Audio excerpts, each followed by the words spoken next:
ऐतिहासिक, अकल्पनीय, अविश्वसनीय, अद्भुत, अभूतपूर्व जैसी भारी भरकम शब्द भी उस छवि के सामने छोटे पड़ जाते हैं जो आज भारत की पूरी दुनिया में नजर आ रहा है। इस महान विजय में सबसे बड़ा रोल पीएम मोदी का है। अर्जुन की तरह पीएम मोदी ने ऐसे निशाने साधे कि आज पूरी दुनिया भारत की जय जय कर रही है।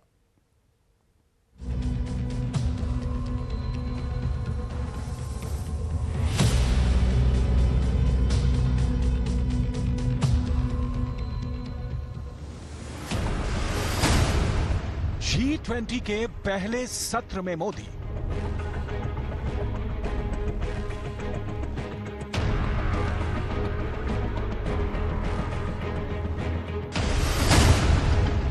G20 के दूसरे सत्र में Modi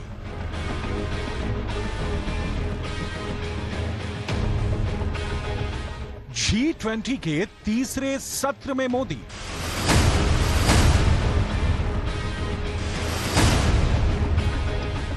one man three show.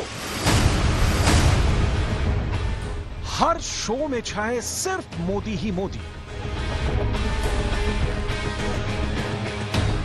Delhi में ऐतिहासिक G20 भारत की कूटनीति का विश्व रूप है। इंडियन डिप्लोमेसी ने सफलता का जो शीर्ष बिंदु छुआ है वो दिल्ली की G20 है। पूरी दुनिया ने मोदी का ये वन मैन थ्री शो देखा है। इंटरनेशनल न्यूज़पेपर्स भारत, मोदी और G20 की सुर्खियों से भरे हुए हैं। और भारत ने जिस अंदाज में खुद को एक पावरफुल नेशन की तरह पेश किया है, जिस तरह से अपने दुश्मनों को जवाब दिया है, वो काबिले तारीफ है। ना भूतो ना भविष्यति। इस G20 को दुनिया के इतिहास में ना सिर्फ याद किया जाएगा बल्कि दुनिया के सबसे लोकप्रिय नेता के तौर पर प्रधानमंत्री मोदी की कूटनीतिक कामयाबी के तौर पर भी इस G20 समिट को दर्ज किया जाएगा। लेकिन आखिर क्यों पूरी दुनिया G20 समिट की सफलता से अभिभूत नजर आ रही है? आखिर कैसे पीएम नरेंद्र मोदी ने चीन की उस तिगड़म को पूरी तरीके से मात दे दिया जिसे तैयार करने के लिए शी जिनपिंग और उनकी टीम ने काफी दिमाग लगाया था। एक तरफ शी जिनपिंग G20 में नहीं आए, लेकिन दूसरी तरफ शी जिनपिंग अरब देशों के नेताओं से मुलाकात करते रहे हैं और इन देशों के भी दौरे करते रहे हैं।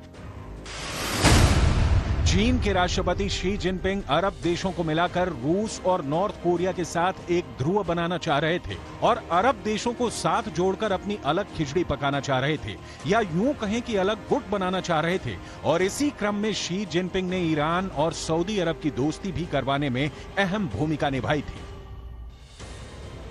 लेकिन शी जिनपिंग की ये सारी कूटनीतिक जद्दोजहद अब दम तोड़ रही है, क्योंकि भारत जो इंटरनेशनल कॉरिडोर बना रहा है वो सीधे दुबई से जाकर जुड़ रहा है। आखिर मोदी की डिप्लोमेसी ने ये कैसे किया, आपको आगे बताएंगे। साथ ही ये भी बताएंगे कि कच्चा तेल बेचने वाले देशों के संगठन ओपेक को काउंटर करने के लिए कैसे प्रधानमंत्री मोदी ने बायोफ्यूल्स अलायंस बनाने में भी महत्वपूर्ण योगदान दिया है। एक नहीं, कई महत्वपूर्ण फैसलों के लिए दिल्ली की इस कूटनीतिक विजय को जाना जाएगा। लेकिन सबसे पहले हम बात करेंगे यूक्रेन की, क्योंकि यूक्रेन युद्ध का मुद्दा लगातार G20 के घोषणा पत्र पर काला साया बना हुआ था। मोदी ने ऐसा कूटनीतिक गेम खेला कि ज़ेलेंस्की भी खुश हैं, पुतिन भी खुश हैं और बाइडेन भी खुश हैं।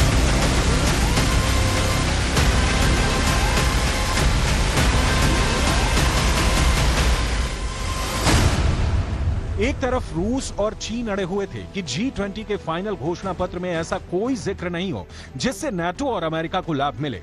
दूसरी तरफ अमेरिका और नाटो के देश चाहते थे कि यूक्रेन युद्ध पर रूस की निंदा हो। लेकिन यहीं पर प्रधानमंत्री नरेंद्र मोदी की कूटनीति का पर्सनल टच काम आया। कैसे मोदी ने सारे कयासों को गलत ठहराते हुए सभी देशों के बीच सहमति स्थापित की और संतुलन बनाया, हम आपको बाद में बताएंगे। लेकिन सबसे पहले सुनिए प्रधानमंत्री मोदी का ये बयान। अभी एक खुशखबरी मिली है, हमारी टीम्स के हार्डवर्क से और आप सभी के सहयोग से नई Delhi G20 leaders summit declaration पर सहमति बनी है।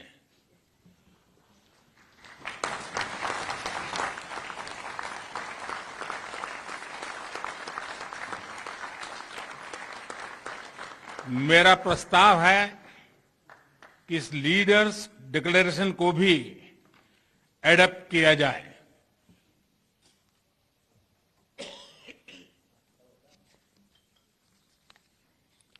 मैं इस डिक्लेरेशन को एडॉप्ट करने की घोषणा करता हूं।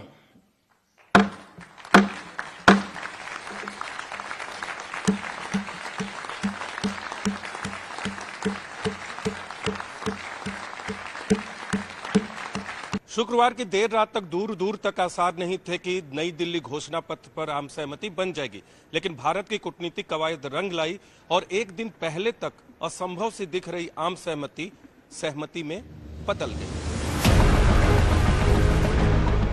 शनिवार को शिखर सम्मेलन के पहले दिन प्रधानमंत्री नरेंद्र मोदी ने ये घोषणा कर दी कि G20 नेताओं के घोषणा पत्र को सर्वसम्मति से अपना लिया गया है। उनकी इस घोषणा से दुनिया हैरान हो गई, क्योंकि रूस, चीन और पश्चिमी देशों ने संकेत दिया था कि वो यूक्रेन संकट पर अपने अपने रुख से पीछे नहीं हटेंगे। लेकिन ये कैसे हुआ, इसके पीछे की इनसाइड स्टोरी बहुत दिलचस्प है। ये तो आपको आगे बताएंगे ही, लेकिन सबसे पहले ये देखिए कि मोदी ने ऐसा क्या किया जिससे पुतिन बहुत खुश होंगे। दरअसल G20 के बाली लीडर्स डिक्लेरेशन में कहा गया था कि G20 यूक्रेन के खिलाफ रूस की आक्रामकता की कड़े शब्दों में निंदा करता है और यूक्रेन के क्षेत्र से उसकी पूर्ण और बिना शर्त वापसी की मांग करता है। इसमें यह भी लिखा गया था कि ज्यादातर सदस्यों ने यूक्रेन में युद्ध की कड़ी निंदा की। लेकिन दिल्ली डिक्लेरेशन में फर्क यह था कि इसमें कहीं भी रूस ने यूक्रेन पर आक्रमण किया, यह वाक्य इस्तेमाल नहीं हुआ। इस तरह भारत के कूटनीतिज्ञों ने पहले ही रूस को आसानी से साध लिया, लेकिन अब अमेरिका और नाटो के उन देशों को सहमत करना जरूरी था जो G20 का हिस्सा थे। 3 से 6 सितंबर को हरियाणा में G20 देशों की शेरपा मीट हुई थी। इस बैठक में सदस्य देशों की शेरपाओं के बीच यूक्रेन युद्ध को लेकर कई सारे मतभेद सामने आए थे, जिसके बाद भारतीय अधिकारियों ने दिल्ली लौटकर यूक्रेन युद्ध पर एक पैराग्राफ तैयार किया गया, जिस पर सभी सदस्य देशों की राय ली गई थी। विदेश मंत्री जयशंकर और भारत के डिप्लोमेट्स की तरफ से यह दलील दी गई कि यूक्रेन युद्ध को सिर्फ एक मुद्दे के रूप में नहीं देखना चाहिए, क्योंकि इसके कारण और महत्वपूर्ण मुद्दों पर भी सहमति नहीं बन पा रही है। लेकिन नाटो के देश इस बात को आसानी से मानने के लिए तैयार नहीं थे। America, Britain, Germany, Italy, Japan और स्पेन के प्रतिनिधियों की तरफ से एक स्वर में यूक्रेन पर हमला करने का आरोप रूस पर लगाया गया था और अन्न और ऊर्जा उत्पादन की कमी के लिए रूस को जिम्मेदार ठहराया जा रहा था। ब्रिटेन के प्रधानमंत्री ऋषि सुनक की तरफ से यह कहा गया कि यूक्रेन को न्याय दिलवाना G20 के लिए सबसे बड़ी जिम्मेदारी है। जो बाइडेन ने यह दलील दी कि रूस ने अस्पतालों, मैदानों, गोदामों पर बमबारी की है और रूस यूक्रेन युद्ध आज ही खत्म होना चाहिए। जापान के प्रधानमंत्री किशिदा की तरफ से कहा गया कि रूस का परमाणु हमले की धमकी देना गलत है।